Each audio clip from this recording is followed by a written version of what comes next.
So the point is that Van Damme eventually got that push, and what happened? He got caught with a car full of narcotics and prescription-only drugs. Now, they weren't his, but he was still in that car. Can you imagine if Ronald McDonald got caught in a car full of drugs? The guy that plays Ronald McDonald. Do you know what I'm saying? The two are equal. You can't compare Ring of Honor's champion and WWE's champion, because Ring of Honor's champion is just who's Ring of Honor's world champion right now? There you go. There you go. No, I'm sorry to put you on the spot. I think Ring of Honor's tremendous. I love the product. Since Cornette's taken over, I think it's awesome. But you're a wrestling fan, and you don't know that, okay? So what I'm saying is, do you think the guy on the street knows? When I was in India, right? There are kids who I'm not exaggerating. I spent 3 months in India on the India-Pakistan border in Punjab. I saw people who didn't even have roofs on their houses wearing counterfeit John Cena t-shirts, right? So there's a massive, massive difference. Massive difference. So the point is that I believe that Triple H is a student of the game. He is the game, okay?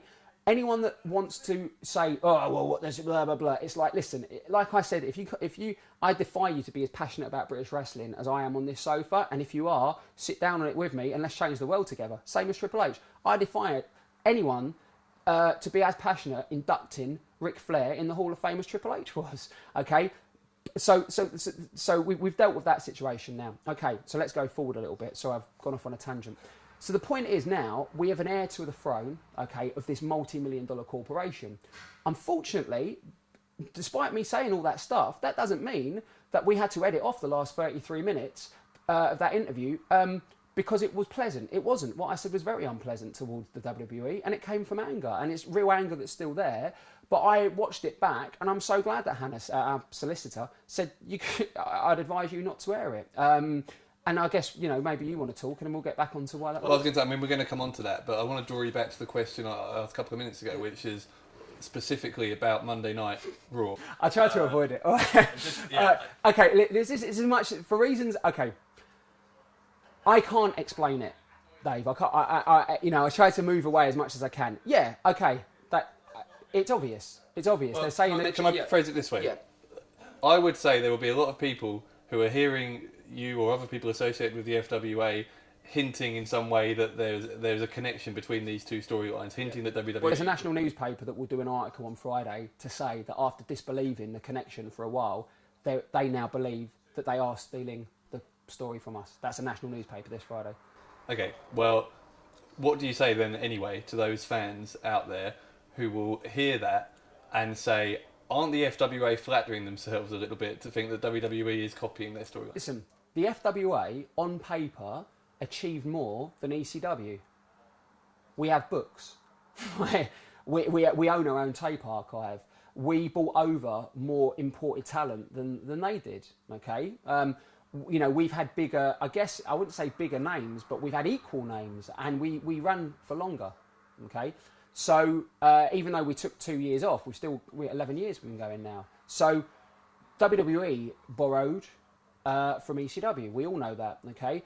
And why would the WWE not borrow from a small company? At the end of the day, when a company is run on my way or the highway, what does wrestling need to thrive? Creativity, individuality. When you become a company based around saying yes sir, yes sir, yes sir, okay, you lose that. Now, the people who have been incredibly successful, do you think Steve Austin was yes sir, yes sir, yes sir? Do you think The Rock was yes sir? Even Foley, it was Vince, okay? So what's happened is, by cutting the, I'll tell you a story. Leroy Kincaid. Leroy Kincaid walks into a WWE taping after, John Cena. How did John Cena get his on-screen spot? By showing ruthless aggression. So the real John Cena, the guy that really does the rapping, he's not just doing it because that's what the machine's telling him to do. This is what he's a rapper, okay? We discussed this in our last interview. Goes up to Vince. He goes up to Vince and says, I'd like to hand you my... He shows ruthless aggression, but to me right there, I'd have gone, this kid's got some balls, right? And apparently it was like, well, you need to talk to this person. And he got buried. He got buried. One day we'll tell the world some of the things that Leroy, some of the things that happened to Leroy. It's not my place to say. Mm-hmm. One day this will come out, what happened after that tryout, which is, how serious on a scale of 1 to 10 would you say it is, Dave? Probably about extremely serious. Extremely serious. Okay.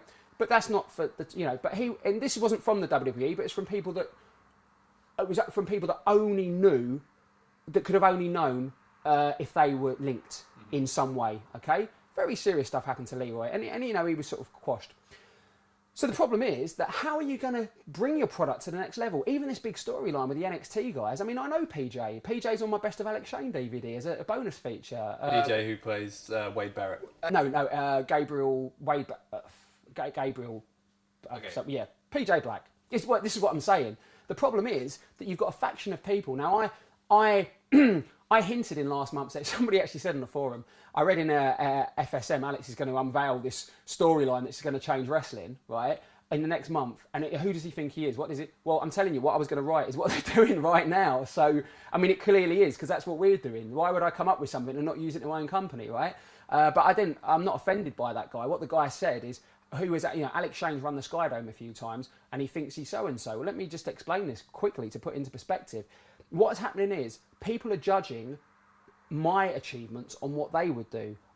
Since the age of 17, I've never wanted to go and wrestle in America. Why would you want to leave the country where your friends, your family, your relatives are?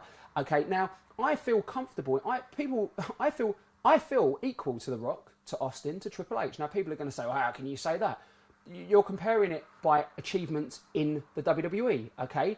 I know that as much as I respect the names I've just said, I don't know if they could have done as well in the UK as I have done, because they've not got a multi-million-dollar machine publicising them. I've had to run these shows to do this. I've had to do all this kind of stuff. So that's like saying Kenta Kobushi's a failure because he never main evented WrestleMania.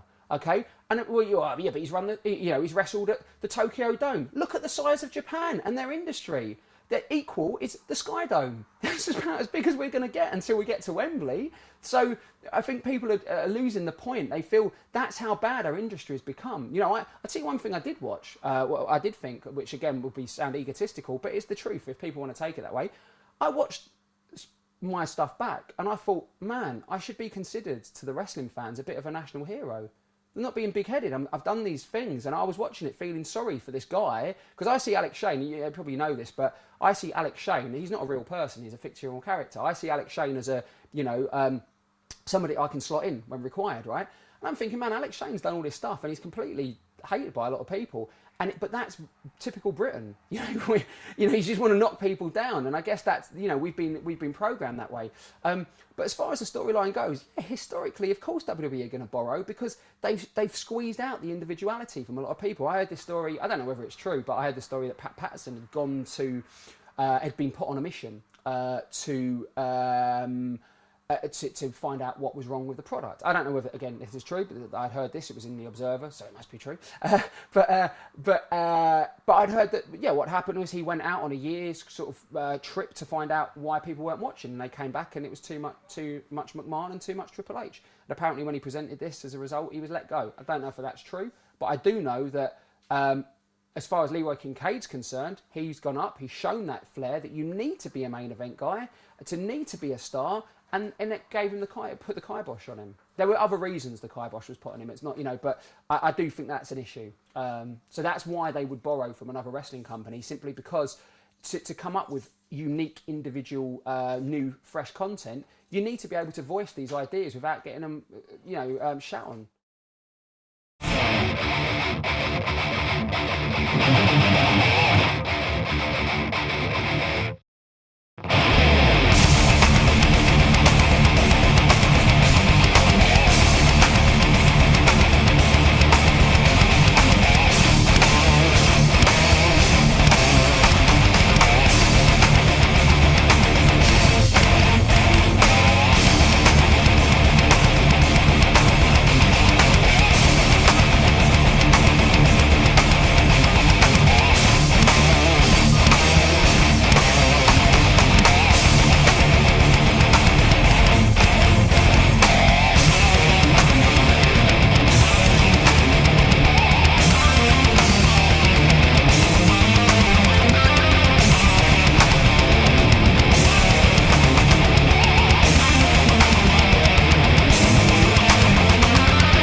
This is the resistance, and we need your help.